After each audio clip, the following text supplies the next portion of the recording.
आप हजरात सब बेदार हैं? नींद तो नहीं आ रही आप हजरात को?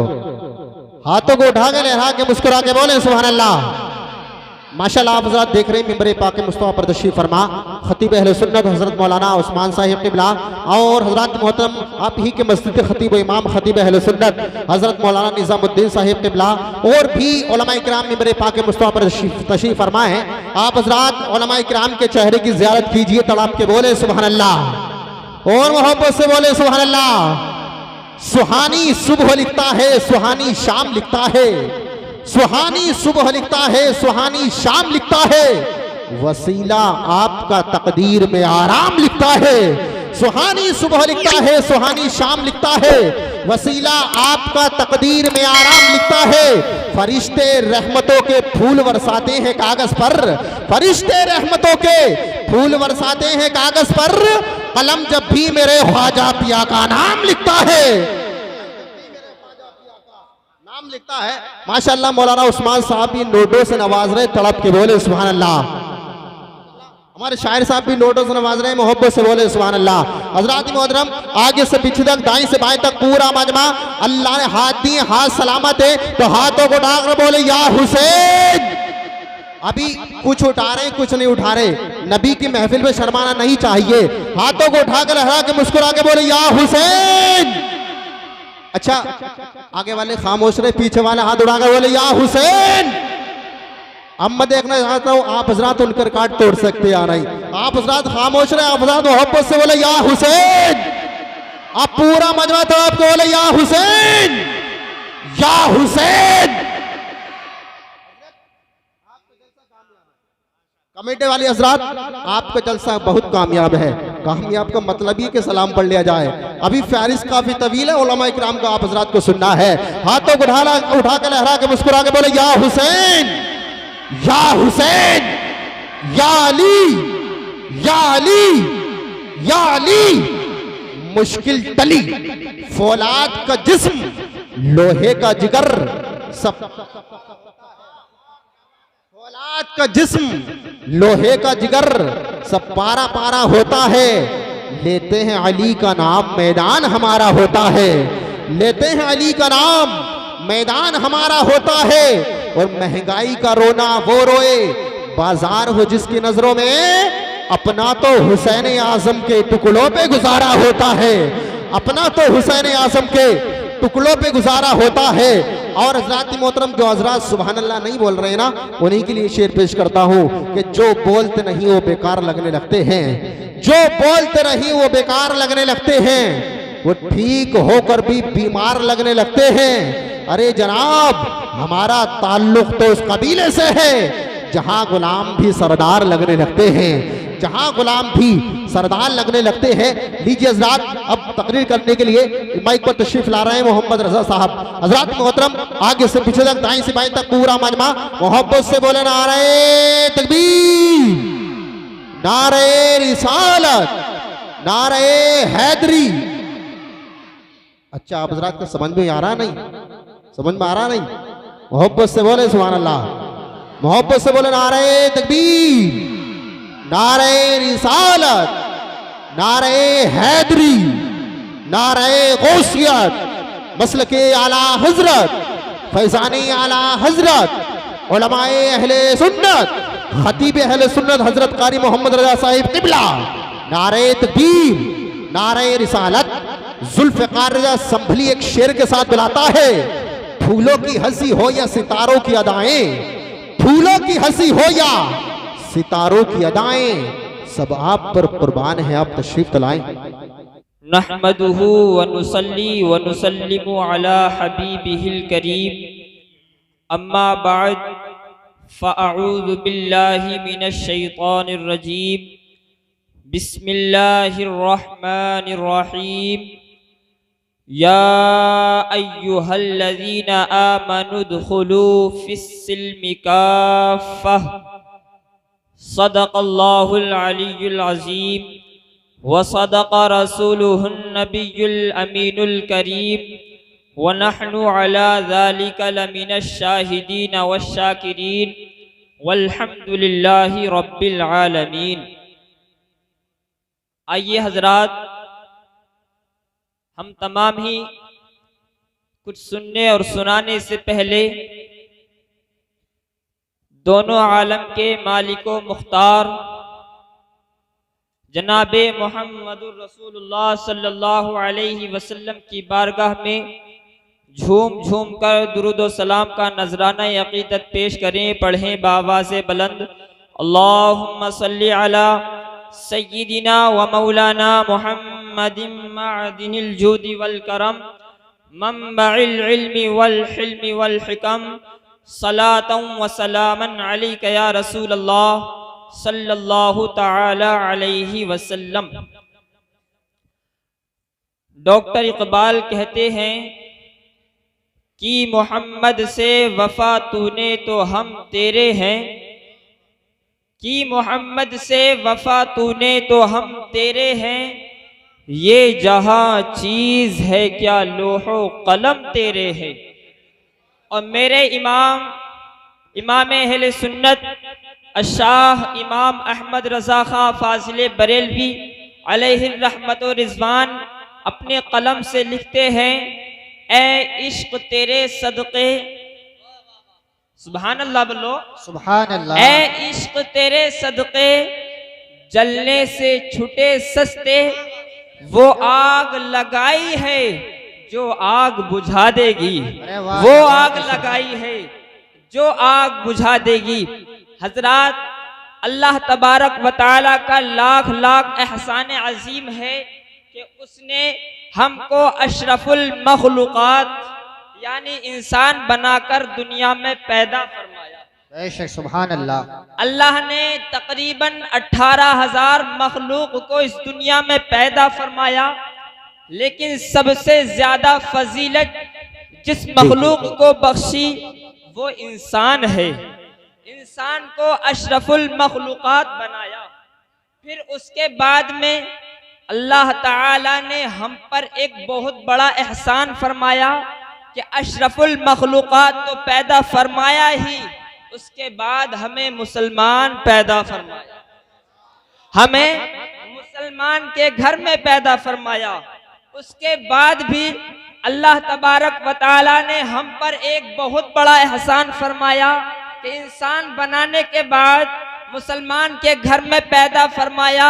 मुसलमान के घर में पैदा फरमाने के बाद हमको सुन्नी सहीहुल अकीदा बनाया। सुभान अल्लाह सुभान अल्लाह, जिंदाबाद सुन्नी सहीहुल अकीदा बनाया। जी, हम वो लोग नहीं हैं जो रसूलुल्लाह सल्लल्लाहु अलैहि वसल्लम की महफिलों से कतराएं। हम वो लोग नहीं हैं जो अल्लाह के महबूब बंदों की महफिलों से कतराएं। हम वो लोग हैं जो खाते भी उन्हीं का हैं, गाते भी। हम वो लोग हैं, हमें अल्लाह तबारक व तआला ने वो फजीलतें अता की है। अल्लाह तबारक व तआला ने हमें वो अजीम कुव्वतें, वो अजीम तोहफे तहाइफ, वो अजीम नेमतें इनामात अता किए हैं कि हम नबी पाक सल्लल्लाहु अलैहि वसल्लम की महफिल से कतराते नहीं, बल्कि उनकी महफिलों को आबाद किया करते हैं, उनकी महफिलों को रोशन किया करते हैं। हजरात, अल्लाह रब्बुल इज्जत ने कलाम पाक में इरशाद फरमाया, या अय्युहल्लज़ीना आमनु दुखुलू फिस्सिल्मि काफ़ा, ए ईमान वालो इस्लाम में पूरे पूरे दाखिल हो जाओ। इस आयत अजीमा में अल्लाह तबारक व तआला ने बेशक ईमान वालों को मुखातब किया। ईमान वालों को, ए ईमान वालो। अब मैं आपसे पूछना चाहता हूँ, ईमान वाला कौन होगा? जिसने इस्लाम कबूल किया होगा वही तो ईमान वाला। जी जी। जब हमने इस्लाम कबूल कर लिया तो फिर हमसे ये क्यों कहा गया कि इस्लाम में पूरे पूरे दाखिल हो जाओ? तो मैं हदीस पाक पेश कर रहा हूँ, उसकी रोशनी में आप समझ लेना। अल्लाह के नबी सल्लल्लाहु अलैहि वसल्लम ने इरशाद फरमाया, ला युमिनु अहदुकुम हत्ता युकाल इन्नहु मजनून। नबी पाक ने इरशाद फरमाया, तुम में कोई भी उस वक्त तक मोमिन कामिल नहीं हो सकता कि जब तक लोग उसको देखकर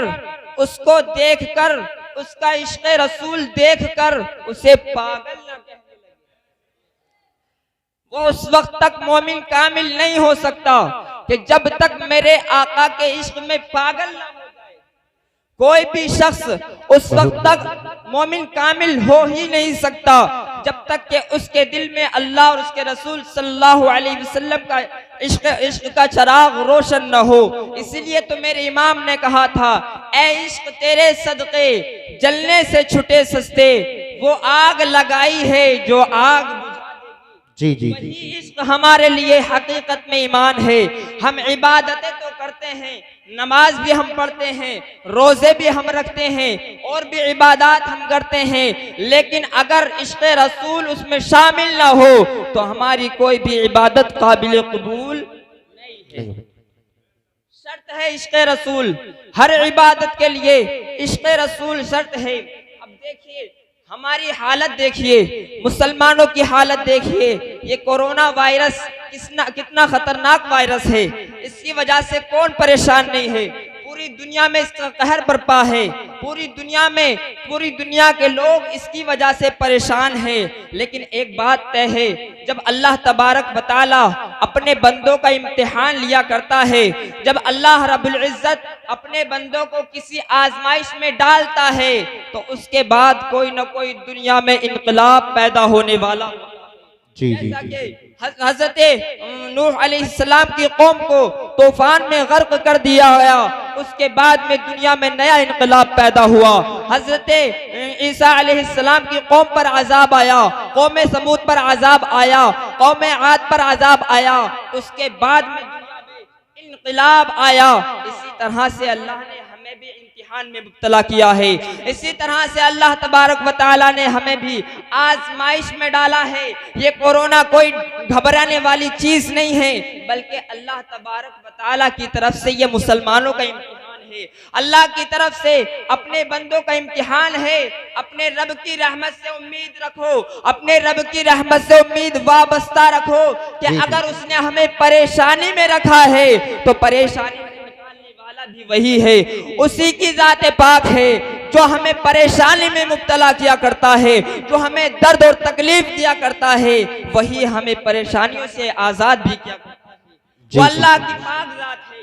याद रखना, इनकलाब जरूर आएगा, इनकलाब आना तय है, इनकलाब जरूर आएगा और इनकलाब आता ही है जब अल्लाह अपने बंदों की आजमाइश लिया करता है। लेकिन हम लोगों को वो उस इनकलाब की कोई भी गारंटी नहीं दे सकता कि आने वाला इनकलाब जो है वो मुसलमानों के हक में होगा या मुसलमानों के खिलाफ होगा। इसकी खबर किसी को नहीं, इसकी खबर सिर्फ अल्लाह और उसके रसूल सल्लल्लाहु अलैहि वसल्लम को है। इसकी खबर कोई नहीं दे सकता कि आने वाला इनकलाब जो है वो मुसलमानों के हक में होगा या मुसलमानों के खिलाफ होगा। आने वाले इनकलाब के बाद मुसलमान बादशाह बना दिए जाएंगे या फकीर बना दिए जाएंगे।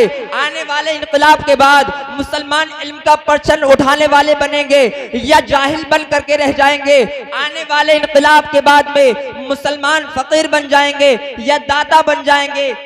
खबर कोई नहीं दे सकता, लेकिन मैं बताता हूँ कि अल्लाह तबारक व तआला ने हमको अशरफुल मखलूकात पैदा किया, इंसान बनाया और अल्लाह ने इंसान को अजीम ताकतें अता की है। अगर इंसान कोशिश करे तो वह हर मुमकिन काम को बआसानी कर सकता है, आसानी के साथ कर सकता है। इस इनकलाब को अपने हक में करने के लिए, मुसलमानों को अपने हक में करने के लिए सिर्फ और सिर्फ एक काम करना होगा। वो काम बताता हुआ चलता हो, सिर्फ और सिर्फ एक काम करना होगा और वो काम क्या है? वो काम है रिश्ते मुस्तफा सल्लल्लाहु अलैहि वसल्लम। वो काम है गुलामी मुस्तफा सल्लल्लाहु अलैहि वसल्लम। इसलिए कि जो नबी पाक सल्लल्लाहु अलैहि वसल्लम के कदमों से वाबस्ता हो जाया करता है, जो मेरे आका सल्लल्लाहु अलैहि वसल्लम के कदमों से मिल जाया करता है, कभी भी नाकामी उसके पास नहीं आया करती, बल्कि कामयाबी उसके कदमों को छूना करती है। वो कभी भी नाकाम हो ही नहीं सकता, वो कामयाबी के पीछे नहीं जाएगा, बल्कि कामयाबी उसके कदमों में खुद ब खुद आ जाएगी। मुसलमानों को अपने हक में, इस इनकलाब को अपने हक में करने के लिए सिर्फ और सिर्फ एक काम करना है, रिश्ते गुलामी मुस्तफा सल्लल्लाहु अलैहि वसल्लम को अपनाना होगा। इसलिए कि जब तक हमारे हाथों में नबी पाक सल्लल्लाहु अलैहि वसल्लम का दामन था, गुलामी मुस्तफा से हम वाबस्ता थे, उस वक्त तक तो हम कामयाब थे, सरफराज और सरबलंद थे। याद रखना, आप कुरान की तिलावत कसरत से कीजिए, नमाजें कसरत से पढ़िए, दौलत जितना चाहे आप हासिल कर लीजिए, लेकिन हमारे अगयार को जो है वह हमारी नमाजों से टेंशन नहीं है। हमारे अगयार को हमारे रोजे रखने से कोई टेंशन नहीं, हमारे अगयार को हमारी दाढ़ी रखने से कोई टेंशन नहीं, हमारे अगयार को हमारी टोपियों से कोई टेंशन नहीं। एक चीज बताता हुआ चलता हूँ, बड़ी माजरत के साथ पेश कर रहा हूँ, आप उससे कोई गलत मतलब न निकालें। दाढ़ी रखना कोई कामयाबी नहीं, इस जुमले को नोट कर लेना। दाढ़ी रखना कोई कामयाबी की अलामत नहीं है, इसलिए कि दाढ़ी तो गैर मुस्लिम भी रख लिया करते हैं। आपने पंजाबियों को देखा होगा, बड़ी लंबी लंबी दाढ़ियां रखते हैं, दाढ़ी रखना कोई कामयाबी की अलामत नहीं है, नमाजें पढ़ना कोई कामयाबी की अलामत नहीं है। मैं ये नहीं कहता कि नमाजें छोड़ दो, दाढ़ियां मुड़ा दो, नहीं नहीं, बल्कि मैं ये कहता हूं कि दाढ़ियां तो गैर मुस्लिम भी रख लिया करते हैं। नमाजों का एहतमाम किसी न किसी तरीके से यहूदियों के यहाँ पर भी होता है, लेकिन मुसलमानों की और यहूदियों की नमाज में इतना ही फर्क है कि जैसा कि मैदान करबला में एक तरफ इमाम हुसैन का काफिला है और दूसरी तरफ यजीद का काफिला है, इधर भी नमाज हो रही है, उधर भी नमाज हो रही है, इधर भी रोजे रखे जा रहे हैं, उधर भी रोजे रखे जा रहे हैं, इधर भी दुआएं मांगी जा रही हैं, उधर भी दुआएं मांगी जा रही हैं, लेकिन दोनों की नमाजों और दुआओं में जमीनों आसमान का फर्क है। फर्क क्या है कि इधर यजीद जो नमाजें पढ़ रहा है उसकी नमाजें बगैर इश्क़ रसूल के हो रही है, उसकी दुआएं बगैर इश्क़ रसूल के हो रही है, लेकिन इधर इमाम हुसैन जो नमाजें पढ़ रहे हैं, इधर इमाम हुसैन के मानने वाले, इमाम हुसैन की चाहने वाले जो दुआएं मांग रहे हैं वो बगैर इश्क़ रसूल के कबूल ही नहीं होती, बगैर इश्क़ रसूल के वो पूरी नहीं होती। मुसलमानों की नमाज और यहूदी की नमाज में यही फर्क है कि यहूदी नमाज तो पढ़ते हैं, वो नमाज पढ़ते हैं लेकिन बगैर इश्क़ रसूल के पढ़ते हैं, मुसलमानों की नमाज बगैर इश्क़ रसूल के हुआ ही नहीं करती। जी जी, मुसलमानों की नमाज, ये हमारा अकीदा है, हमारा अकीदा है कि हमारी नमाज बगैर इश्क़ रसूल के हो ही नहीं सकती। जब तक दिल में इश्क़ रसूल सल्लल्लाहु अलैहि वसल्लम का चिराग रोशन ना हो, जब तक हमारी नमाज हो ही नहीं सकती। इसीलिए तो इमाम हुसैन अपने 72 साथियों के साथ मैदान करबला में हजारों के मुकाबले में खड़े हो गए थे। अरे उनके दिल में नबी पाक सल्लल्लाहु अलैहि वसल्लम का इश्क का चिराग रोशन था। इसीलिए तो आज लोग अपना इम्तिहान देने के लिए मदीना जाया करते हैं। इमाम हुसैन का इम्तिहान देख ले मदीने वाले आका करबला। बेशक बेशक, बहुत खूब। लोग इम्तिहान देने के लिए मदीना जाया करते हैं, लेकिन इमाम हुसैन का इम्तिहान देखने मदीने वाले आका, हमारे आका अपने नवासे का इम्तिहान देखने खुद तशरीफ ले गए थे करबला। तो जी जी, इमाम हुसैन की आजमत का अंदाजा कौन लगा सकता है? कोई नहीं लगा सकता। एक तो वो नबी के नवासे हैं और दूसरे इस्लाम के ऐसे शहीद कि उस जैसा कोई शहीद आजम दुनिया में पैदा ही नहीं। इमाम हुसैन रज़ियल्लाहु ताला उनके दिल में इश्क़ रसूल था। और आपको पता नहीं है कि जंगे बद्र में, बद्र के मैदान में सिर्फ 313 थे, 313 हजारों के मुकाबले में रोजे से थे और उनके पास जंग का कोई हथियार नहीं था, सिर्फ 2 घोड़े और 6 तलवारें। कितने? 2 घोड़े और 6 तलवारें थी। खड़े कितनों के सामने थे? हजारों के सामने, और वो भी शिकम शेरों के सामने। इधर ये रोजादार थे, भूखे और प्यासे थे, लेकिन खड़े किस भरोसे थे? अल्लाह और उसके रसूल सल्लल्लाहु अलैहि वसल्लम पर भरोसा कर कर खड़े हुए। अगर आज हम भी नबी पाक सल्लल्लाहु अलैहि वसल्लम के दामन से वाबस्ता हो जाएं, आका के कदमों से वाबस्ता हो जाएं, आने वाला इनकलाब हमारे हक से खिलाफ कभी नहीं जा सकता।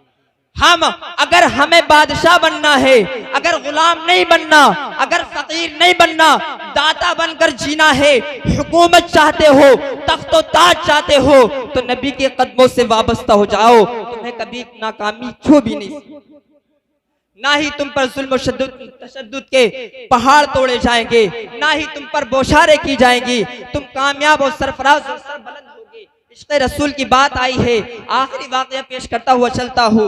हज़रत बिलाल रज़ियल्लाहु ताला को कौन नहीं जानता कैसे आशिक रसूल है हजरत बिलाल, कैसे आशिक रसूल है। हर कोई उनकी तारीख से उनकी तारीख के मुतालिक जानता है।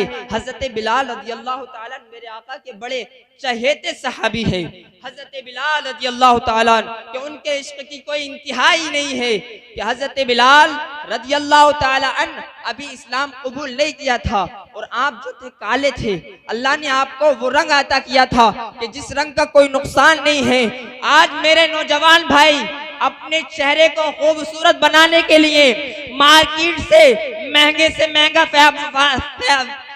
साबुन तो ले आएगा, इस्तेमाल भी करेगा और अपने चेहरे को खूबसूरत बनाने के लिए ना जाने क्या क्या इस्तेमाल करेगा। अपने चेहरे को खूबसूरत बनाने के लिए तहज्जुद नहीं पढ़ते, अपने चेहरे को खूबसूरत बनाने के लिए आका ने इरशाद फरमाया अगर तुम्हें अपने चेहरों पर नूर लाना हो तो किसी भी रात तहज्जुद की नमाज न छोड़ो, तुम्हारे चेहरे जो है चांद की मानिंद चमकेंगे।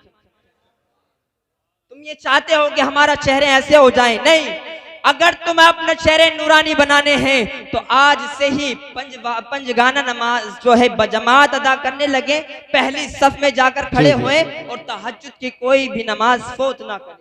इंशाअल्लाह तुम्हारे चेहरे चांद की तरह चमकेंगे।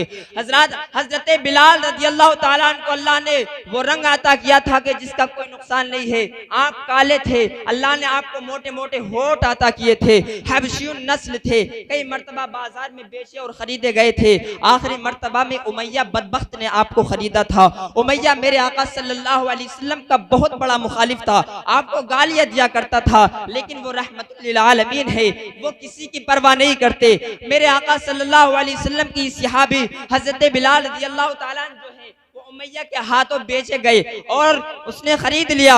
अभी तक तो उमैया की और बिलाल की बड़ी अच्छी जमती, बड़ी अच्छी दोस्ती, बड़ा अच्छा याराना, दोनों बहुत ही मोहब्बत के साथ रहते, इत्तिफाक के साथ रहते। लेकिन जब फारान की चोटी से आफ्ताबे रिसालत महताबे नबुव्वत जनाबे मोहम्मद रसूलुल्लाह सल्लल्लाहु अलैहि वसल्लम ने इस्लाम का ऐलान फरमाया, इस्लाम का परचम बुलंद किया, तो मेरे आका सल्लल्लाहु अलैहि वसल्लम के नूरानी चेहरे को देखकर बिलाल मेरे आका के शहदा हो। हजरत बिलाल ने कहा हुजूर अपनी पनाह में ले लीजिए।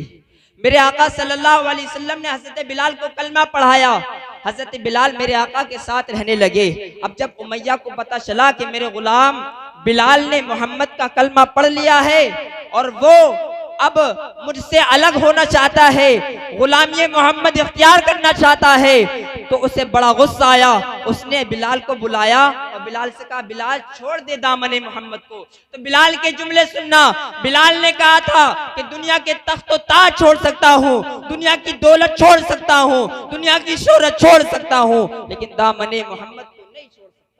हजरत बिलाल रज़ी अल्लाह ताला ने कहा था सब कुछ छोड़ सकता हूँ लेकिन आका की गुलामी नहीं छोड़ सकता। उमैया को गुस्सा आता, उमैया हजरत बिलाल को मारता पीटता, आपको बच्चों के हवाले कर दिया करता, बच्चे आपको जो है छेड़छाड़ किया करते, बच्चे आपको जो है जंगलों में ले जाया करते और आपके कपड़े फाड़ते। हजरत बिलाल के कोई नेज़ा चुबाता, कोई कुछ करता। एक शख्स ने आकर सवाल किया बिलाल तुम्हें इतना पीटा जाता है, इतनी तकलीफें दी जाती है, इतना मारा जाता है सिर्फ इस्लाम की खातिर, मोहम्मद की गुलामी की खातिर, क्या तुम्हें एहसास नहीं होता, तुम्हें चोट नहीं लगती, तुम्हें तकलीफ नहीं होती? बिलाल के जुमले सुनना। बिलाल ने कहा था कि जब तुम बाजार जाया करते हो, बाजार जाकर के मिट्टी के बर्तन वाले की दुकान पर पहुंचते हो और मिट्टी का बर्तन उठा करके देखते हो, उसे बजा करके देखते हो, अगर वो बजता है, बजना पक्के की अलामत है, बोलो बजना पक्के की अलामत है। जब तुम उसे बजा करके देखते हो, वो बजता है, उसकी रकम दिया करते हो, उसको खरीद लाया करते हो। यही हाल मेरा है, मेरा अल्लाह मुझे चेक करवा रहा है, ठुकवा रहा है कि देखो देखो जो मैखाने तौहीद के मतवाले हुआ करते हैं वो इतने मजबूत हुआ करते हैं, उन पे कोड़े पड़ा करते हैं और वो अहद अहद का नारा। जी जी जी जी, नारे तकबीर, नारे रिसालत, उलमाए अहले सुन्नत, कारी मोहम्मद रजा साहिब क़िबला, नारे तकबीर, नारे रिसालत। सिर्फ हजरत बिलाल की शान बयान करके रुखसत हो रहा हूँ। हजरत बिलाल को मैया मार रहा था, एक मर्तबा मेरे आका जनाब मोहम्मद रसूलुल्लाह सल्लल्लाहु अलैहि वसल्लम ने बिलाल को मार खाते हुए देख लिया, पिटते हुए देख लिया। किसकी खातिर? इस्लाम की खातिर। किसकी खातिर? मोहम्मद सल्लल्लाहु अलैहि वसल्लम की खातिर बिलाल को पिटते हुए देख लिया। मेरे आका का रहमत जो है जोश में आया। मेरे आका ने अपने हाथ रब की बारगाह में उठाए, आंखों में आंसू थे। मेरे आका ने रब की बारगाह में इल्तिजा की, मौला मेरे बिलाल को तू सब्र अता फरमा, मेरे बिलाल को तू इस मुसीबत से नजात अता फरमा। याद रखो लोगों, जो लोग इस्लाम की खातिर तकलीफें उठाया करते हैं, जो लोग इस्लाम की खातिर मुसीबतें बर्दाश्त किया करते हैं, पिटा करते हैं, नबी आका जनाब मोहम्मद रसूलुल्लाह उन्हें अपना क्या करते हैं। अगर आका का बनना है तो बन जाओ दीनदार, कुछ नहीं रखा इन अय्याशियों में। आका का बनना है तो बन जाओ माँ बाप के फरमाबरदार, कुछ नहीं रखा माँ बाप की नाफरमानी में। अगर आका का बनना है तो लड़कियों पर बदनजरी करने से कोई फायदा नहीं सिवाय नुकसान के। आका का बनना है तो सच्चे दीनदार बन जाओ, सच्चे नमाजी बन जाओ, दुनिया तुम्हारे कदमों में आ जाएगी। हज़रत बिलाल के बारे में मेरे आका ने अर्ज की, मौला तो बिलाल को नजात अता फरमा, इस तकलीफ से नजात अता फरमा। हज़रत अबू बकर का इश्क़ रसूल देख लीजिए। हज़रत अबू बकर ने जब आका के ज़बान अक़दस से ये अल्फाज सुने तो हज़रत अबू बकर के दिल को ये बात छू गई कि मेरे महबूब ने किसी के लिए दुआ की है, अब तो वो मेरा भी महबूब हो गया है। मुसलमानों में आपस में ऐसा रिश्ता होना चाहिए, एक दूसरे का ऐसा रिश्ता होना चाहिए। हज़रत अबू बकर के दिल में ये बात चुभ गई। उमैया के पास पहुंचे और उमैया से जाकर कहा, उमैया बिलाल को खरीदना है, बोल कितनी रकम लेगा। उमैया ने बड़ी महंगी रकम बोली कि इतना रुपया चाहिए, इतना सोना चाहिए, इतनी चांदी चाहिए, इसके बदले में खूबसूरत गुलाम चाहिए। हज़रत अबू बकर ने सब कुछ दिया, मुंह मांगी कीमत दी। अब उमैया कहता अबू बकर मैंने तुझको बहुत बड़ा ताजिर समझा था, बहुत बड़ा सौदागर समझा था, तूने तो आज नुकसान उठा लिया, बिलाल को खरीद लिया। क्या फायदा हुआ तुझे इसको खरीदने का? ये किसी काम का गुलाम नहीं है। अबू बकर ने कहा, उमैया तो बिलाल के रंग को देखता, मैं बिलाल के दिल को देखता हूँ। जी बेशक। उमैया से कहा, उमैया तू बिलाल के रंग को देखता है, तू बिलाल की बॉडी को देखता है, मैं बिलाल के दिल को देखता हूँ। ये मेरे महबूब की पसंद है। अगर दुनिया बेच कर भी मैं बिलाल को खरीदता तब भी मैं अपने महबूब की मोहब्बत को सस्ता खरीदता। अल्लाह तबारक व तआला हम सबको अमल की तौफीक अता फरमाए। व मा अलैना इल्ला अल बलाग। अस्सलामु अलैकुम।